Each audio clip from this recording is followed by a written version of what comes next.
2025년 한국의 소비자 물가지수는 전년 대비 4.2% 상승하며 10년 만에 최고치를 기록했습니다. 슈퍼마켓에서 장을 보는 주부들은 필수품만 골라 담으며 평균 장바구니 물건 수는 5년 전보다 30% 감소했습니다.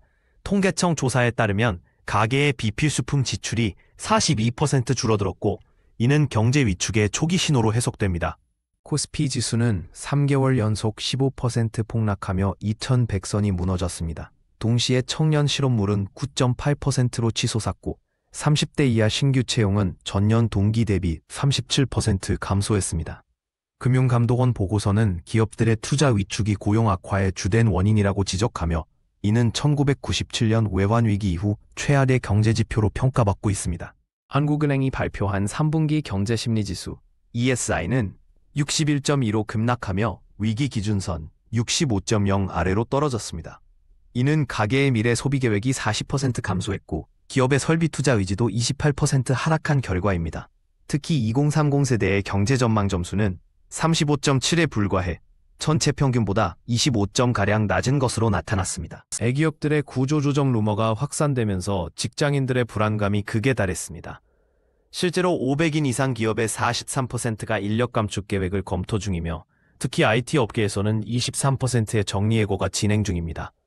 취업포털 조사에 따르면 직장인의 68%가 퇴사 압박을 느끼고 있으며, 이 중 30대 비율이 47%로 가장 높았습니다. 상인들의 폐업률이 27% 증가하며 골목 상권이 붕괴 위기에 처했습니다.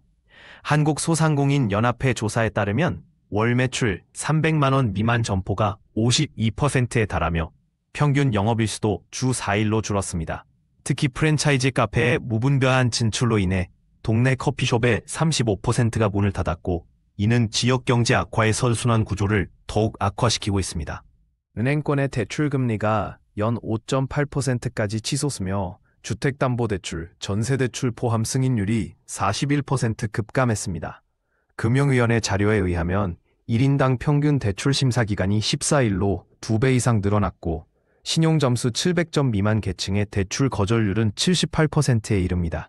이에 따라 금융사각지대 가구가 120만 가구를 돌파하며 사회 문제로 대두되고 있습니다. 정부는 경제 안정화 대책으로 소상공인 지원금 150조 원과 저소득층 전세자금 특별 보증을 발표했습니다.